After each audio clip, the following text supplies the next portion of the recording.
Okay, तो इस video में हम बात करते हैं कि जब आप पीएचडी एप्लीकेशन का प्रोसेस करते हो स्पेशली फॉर इटालियन यूनिवर्सिटीज़ या इटालियन गवर्नमेंट स्कॉलरशिप्स। तो इस वीडियो में हम फिलहाल फोकस कर रहे हैं कि आपके पास जो पीएचडी एडमिशन का कॉल है, आप उसको कैसे रीड करोगे, उसको कैसे अंडरस्टैंड करोगे कि अप्लाई कैसे करना है। पहले उस प्रोसेस को समझना है, उसके बाद आपने एप्लीकेशन प्रोसेस की तरफ जाना है कि अब आपने फाइल्स फिल करने हैं, अपना इंफॉर्मेशन पुट अप करना है, अपने डॉक्यूमेंट सबमिट करने हैं। तो पहले आपने उनको अंडरस्टैंड करना है, फिर उसके बाद जो है रिक्वायर्ड डॉक्यूमेंट्स, हर डिपार्टमेंट के लिए रिक्वायर्ड डॉक्यूमेंट्स डिफरेंस है, number of position her department में डिफरेंट है। फिर उसमें कुछ ओपन पीएचडी पोजीशंस है, कुछ स्पेसिफिक टॉपिक है। तो इन दोनों में डिफरेंस क्या है, ओपन पोजीशन का क्या मतलब है, स्पेसिफिक टॉपिक का क्या मतलब है, मैं ये ऑलरेडी डिस्कस कर चुका हूँ उसमें। तो मैं फिर भी थोड़ा-सा आइडिया देता हूँ। ओपन पोज़ीशन में यहाँ पे आप कोई भी प्रपोज़ल सबमिट कर सकते हो और आपका टॉपिक पीएचडी का प्रपोज़ल या मतलब पीएचडी थीसिस का टाइटल जो है बाद में डिसाइड होगा। और जो स्पेसिफिक टॉपिक होता है तो इट मीन्स कि आपने टिल 3 इयर्स उसी टॉपिक पे आपने काम करना है, आप उससे हट नहीं सकते। सही है? और लास्ट में मैंने उसमें बात की है कि आपके हर एक डॉक्यूमेंट्स की इवैल्यूएशन कैसे होती है, उसमें हर एक डॉक्यूमेंट्स के कितने-कितने मार्क्स हैं, तो इस वीडियो में ये सारी चीज़ें कवर होंगी। आज हम स्टार्ट कर रहे हैं कि इटालियन यूनिवर्सिटीज़ के लिए जब आप पीएचडी के लिए अप्लाई करते हो तो उनका प्रोसीजर क्या है। बहुत से जो बिगिनर्स लोग हैं वो यही समझते हैं कि हमें आइडिया नहीं होता कि हम किस तरह अप्लाई करें। उनका एप्लीकेशन प्रोसेस बहुत कॉम्प्लेक्स है, हमें पढ़ना ही नहीं आ रहा कि किस तरह हम रीड करें, कौन से पोजीशन कब अनाउंस होती है, उनका इंटरव्यू कब होता है, हमें कुछ पता नहीं चलता। तो आज इस वीडियो में मैं दो यूनिवर्सिटीज़ को टारगेट करूंगा और दोनों को अंडरस्टैंडिंग का तरीका डिफरेंट है।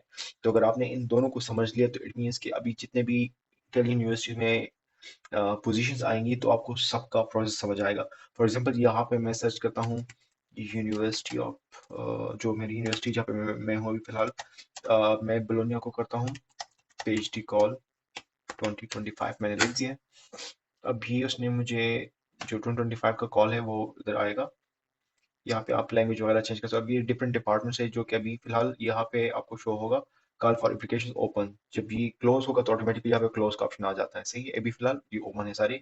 उसमें यहाँ पे आपको बता देते हैं कि इनकी जो लैंग्वेज है, अगर फॉर एग्जाम्पल ये डिपार्टमेंट है तो यहाँ पे ये इंग्लिश में भी है, इटालियन में भी है, इटालियन में है, इंग्लिश में है। तो यहाँ पे आपको आइडिया हो जाता है कि कौन सा इंग्लिश इटालियन किस तरह है। सही है, बट मोस्टली पीएचडी इंग्लिश में ही होती है।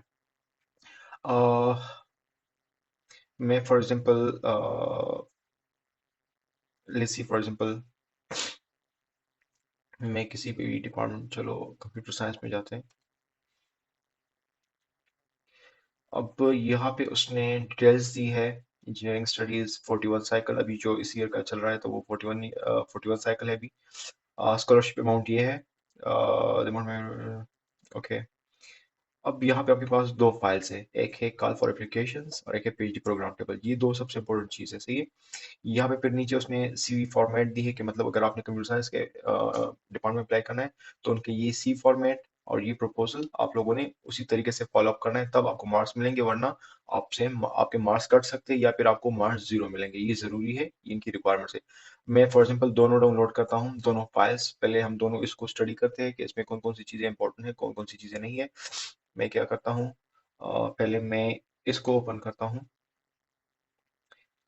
ये है उनकी जो जनरल एप्लीकेशन के बारे में। अभी इनका ये सेकंड राउंड स्टार्ट है। बोलोनिया का फर्स्ट राउंड हो चुका है, अभी ये सेकंड राउंड है। ओके, तब इसमें क्या है, अगर आप देखा जाए तो इसमें इन लोगों ने प्रॉपर पूरा एक टेबल दिया हुआ है कि कौन कौन सी चीज़ ज़्यादा इंपॉर्टेंट है। यहाँ पे आपको just available PhD position, PhD program tables, ये हर चीज़, एडमिशन रिक्वायरमेंट की इंपॉर्टेंट चीज़ें आपके लिए। जब आपको अपने, अब फॉर एग्जाम्पल आपने बोलोनिया में अप्लाई करना है तो पहले अगर आपको एडमिशन रिक्वायरमेंट का पता चल जाता है कि कौन कौन से डॉक्यूमेंट्स रिक्वायर्ड है, जब आपका ये, आप एक फोल्डर बनाएं इस यूनिवर्सिटी के नाम से, सारे डॉक्यूमेंट स्टडी करें, देन हाउ टू अप्लाई के प्रोसेस पे जाए। हाउ टू अप्लाई के प्रोसेस में आपके पास ये वेबसाइट है, वहां पे जाके आपने रजिस्टर करना है। तो इसमें ये सारी डिटेल्स लिखी हुई है कि आप ये यहाँ पे इस पोर्टल पे जाएंगे, वहां पे फिर पेमेंट करोगे, फिर बाद में जो वो पूरा प्रोसीजर है वो मैं फिर बाद में बताऊंगा। ओके, रिक्वायर्ड डॉक्यूमेंट्स में फिर यहाँ पे इन लोगों ने चीजें लिखी है। आपके पास can valid ID photograph, means के पासपोर्ट हो सकता है, या आपकी जो नेशनल आईडी कार्ड है वो चल सकता है। सीवी रिक्वायर्ड है। ये सारी उनकी रिक्वायरमेंट है। ये डिग्रीज की, मास्टर एंड बैचलर्स की। इसके अलावा जो है फर्दर सपोर्टिंग डॉक्यूमेंट्स आप ऐड कर सकते हैं। फॉर एग्जांपल अगर आपने कोई सर्टिफिकेशंस की है, ट्रेनिंग ली है, वर्कशॉप्स ली है, इस तरह मल्टीपल चीजें आपने की है, कुछ एक्सपीरियंस सर्टिफिकेट्स लिए, कहीं पे काम किया हुआ है, उस तरह डिफरेंट चीजें ना, तो ये सारी चीजें, बट ये यहाँ पे उसने काफी ज्यादा जेनरिक इस फाइल में लिखा है, सही है। तो ये इस फाइल में हम जस्ट ये चीजें मतलब आपको आइडिया हो सकता है, सही है। फिर जब आपका वो होगा, आपने दो चीजें वो कर ली, फिर सिलेक्शन प्रोसीजर जो है उसमें क्या होता है कि जब आपकी सिलेक्शन होगी तो लिस्ट कहाँ पे लगेगी, कौन से डेट को लगेगी, तो ये चीज सारी इंपॉर्टेंट है, सही है। ये बहुत से लोग फिर ये रिक्वेस्ट करते हैं कि हमने अप्लाई किया था बट हमें कोई कॉल नहीं आई, हमें कोई ईमेल नहीं आया। तो इटालियन कभी भी आपको ईमेल नहीं करते, वो पहले लिस्ट अनाउंस करते हैं, स्पेसिफिक वेबसाइट अनाउंस करते हैं, और वहां पे आपका लिस्ट आ जाते हैं, आपने खुद देखना होता है। अगर आपका आप शॉर्टलिस्ट हो जाते हैं तो उस केस में वो आपको ईमेल्स कुछ यूनिवर्सिटीज करती है, कुछ नहीं करती, वो आपको बस उसी लिस्ट में आपको लिखा होता है कि इस डेट पे इस टाइम पे आपकी इंटरव्यू होगी, वो उसी लिस्ट में देखा लिखते हैं, सही है। तो अगर आप उस लिस्ट को अपने अपने लिए नोट डाउन करते हैं किसी फाइल में कि मैंने इस यूनिवर्सिटी में इस दिन अप्लाई किया था, इसका डेडलाइन ये था, एक्सेल फाइल में, और इसका लिस्ट इस दिन लगेगा, तो आपको पूरी अपनी एक प्रोग्रेस का पता चलेगा कि कौन सी यूनिवर्सिटी में आपकी सिलेक्शन होती है, कौन सी में नहीं होती।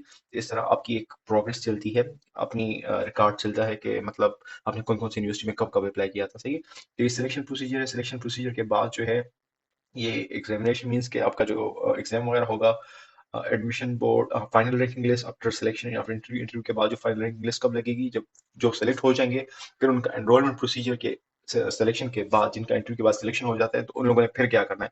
तो सही, इस फाइल में सारी वो चीजें फिर यहाँ पे ट्यूशन फीस है कितनी, आफ्टर जब आपका एडमिशन हो जाता है तो उसमें ट्यूशन फीस क्या है, फिर उसके बाद जो है पेडी स्कॉलरशिप्स पोजीशन और स्कॉलरशिप के मतलब कितनी अमाउंट आपको मिलेंगी, तो ये सारी चीजें हैं।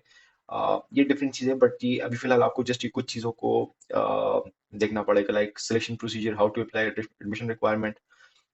इसके साथ साथ जो है ये फाइनल रैंकिंग लिस्ट तक आप जा सकते हो, एनरोलमेंट वगैरह बाद में देख सकते हो, या पीजी पोजीशन या ट्यूशन फीस, ये बात की डिटेल्स आप लोग बाद में पढ़ सकते हो, सही है। बट ये कुछ चीजें बहुत इंपॉर्टेंट होती है, लाइक मैं दोबारा बताता हूँ इस फाइल की समरी। आपकी सबसे इंपॉर्टेंट होती है admission requirement, how to apply, सही है। और जब आपको रिक्वायर्ड होगा उसका पता चल जाता है, उसको एक सेपरेट फोल्डर में रख लो। फिर जो है आप हाउ टू अप्लाई पे क्लिक करो, या उसी सेक्शन में जाओ, वहां पे लिखा होता है कि आपने इसी वेबसाइट पे जाके रजिस्टर करना होता है। वहां पे अपनी पर्सनल इन्फॉर्मेशन देनी होती है, अपना प्रोफाइल बनाना होता है, उसके बाद वहां पे फाइल्स अपलोड करनी होती है। समटाइम्स वहां पे कुछ वो होती है कि हम्म, आपने कौन कौन से पोजीशन के लिए अप्लाई करना होता है, तो ये सारी डिटेल्स वहां पे जब आप रजिस्टर करते हो तो वो सारी चीजें आपको वहां पे आ जाती है। तो आपके प्रोफाइल में आप वो आपसे एक एक चीज का पूछते हैं, सही है। ये तो इस फाइल की डिटेल्स हो गई। अब जो दूसरा फाइल था, फॉर एग्जाम्पल मैंने कंप्यूटर साइंस का जो दूसरा फाइल डाउनलोड किया था, तो इसमें प्रोग्राम टेबल के नाम से था, सही है। अब वो मुझे क्या इन्फॉर्मेशन दे रहा है, वो मुझे बता रहा है कि टोटल इनके पास 8 पोजीशंस है, सही है। अब इस 8 में इन लोगों ने 6 पोजीशन जो है यहाँ पे लिखी है, उसके सामने कोई रिसर्च पोजीशन नहीं है, मीन्स कि यहाँ पे आप कोई भी जनरल प्रपोजल लिख सकते हो, वट एवर जो आपका इंटरेस्ट है। जो बाकी 2 पोजीशंस है, AI technique for AC-75 class competition, ये अब इनका कोई वो है, कोई टॉपिक है जिसपे ये लोग काम कर रहे हैं।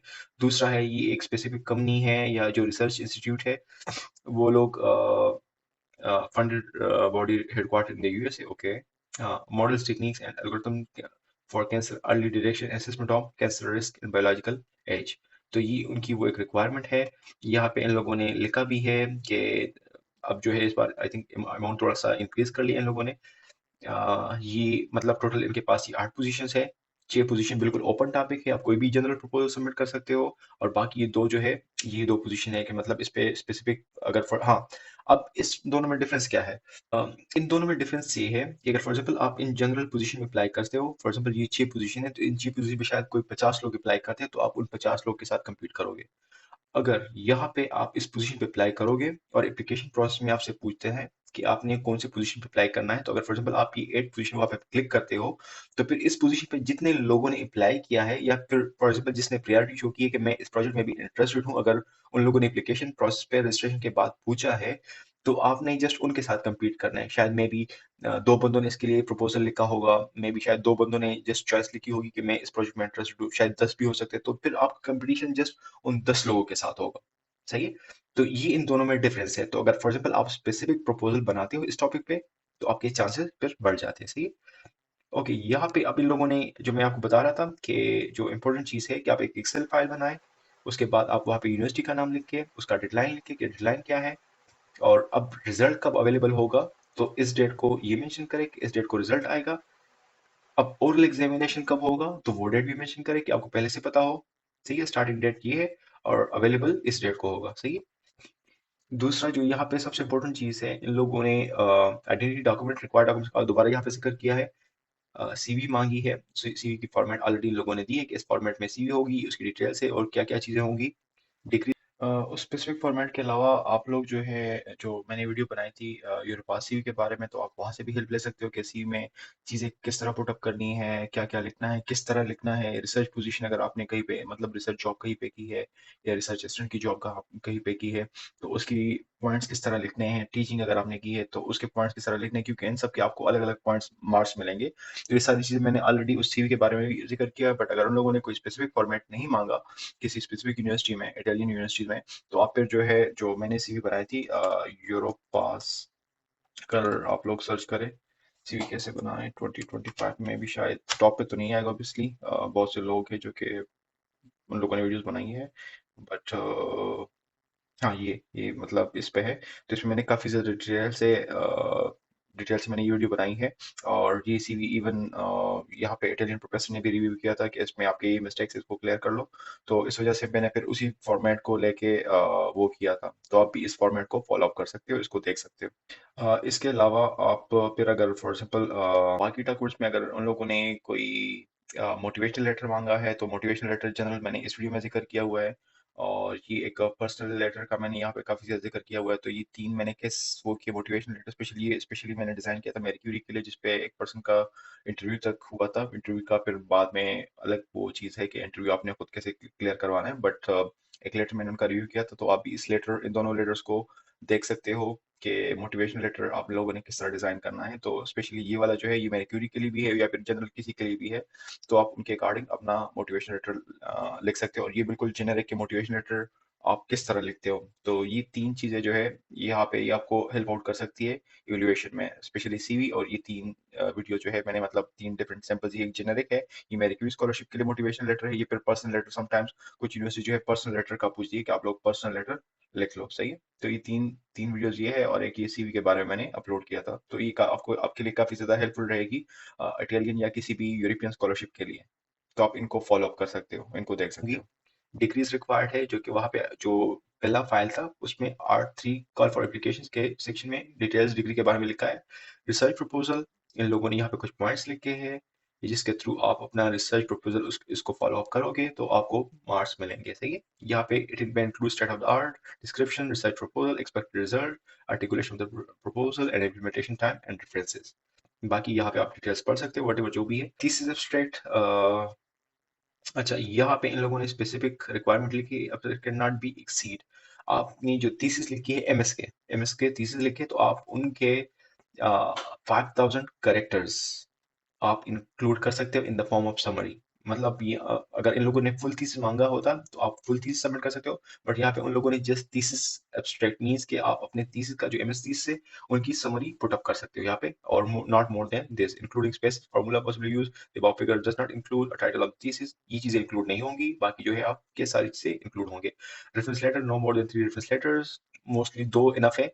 अच्छा, इटालियन में ये है कि जो ज्यादा, मतलब अगर आप फॉर एग्जाम्पल आप प्रोफेसर से, फुल प्रोफेसर से एक्सेप्टेंस लेटर लेते हो, तो उसमें आपको फिर पॉइंट्स ज्यादा मिलते हैं। सही है। बाकी जो है एसोसिएट है, एसोसिएट के बाद असिस्टेंट है, but never take references from lecturers. और आप किसी, आपको किसी जानने वाला हो तो उनसे ना लीजिएगा। हाँ, अलबत्ता अगर फॉर एग्जाम्पल एक इंडस्ट्री में एक बंदा है जिसके साथ आपने वो टीम लीड है, या फॉर एग्जाम्पल उनका 10-15 साल एक्सपीरियंस है, वो उस कंपनी को चला रहा है, सीईओ है, आप उनसे एक्सपीरियंस लेटर ले सकते हो, ये इंक्लूड हो सकता है।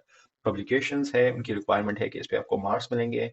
अदर डॉक्यूमेंट्स में फिर आपसे डिफरेंट चीजें पूछ रहे हैं कि आपके पास अगर स्टडी पीरियड्स आपने कई बार गुजारा है, डिफरेंट थिंग्स है, रिसर्च एक्टिविटीज है, टीचिंग एक्टिविटीज है, इन सब के आपको पॉइंट्स मिलेंगे। फिर यहाँ पे उन लोगों ने इवैल्यूएशन क्राइटेरिया मेंशन किया हुआ है कि कौन कौन सी चीजों पे आपकी इवैल्यूएशन होगी। साइकिल मास्टर डिग्री पे होगी।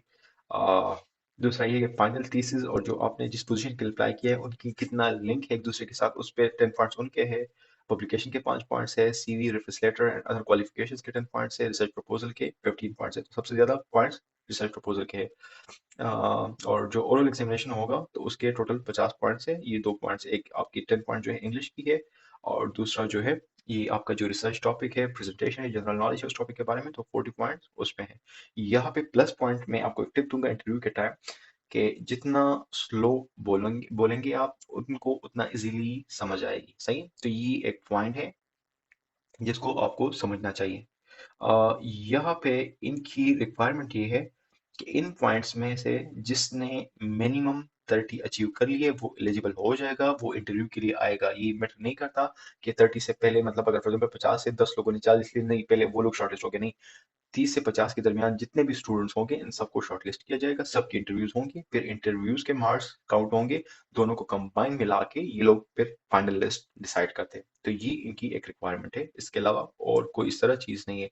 यहाँ पे आप जो है ये डिफरेंट चीजें पढ़ सकते हो कि इसमें फिर क्या क्या चीजें हैं। मतलब इन लोगों ने ये एक पॉइंट बताया रिसर्च फील्ड्स के बारे में, पोजीशन नंबर 8 के बारे में, कि उसमें क्या होगा क्या नहीं होगा। सही। तो ये एक जनरल रिक्वायरमेंट थी यूनिवर्सिटी ऑफ बोलोनिया की।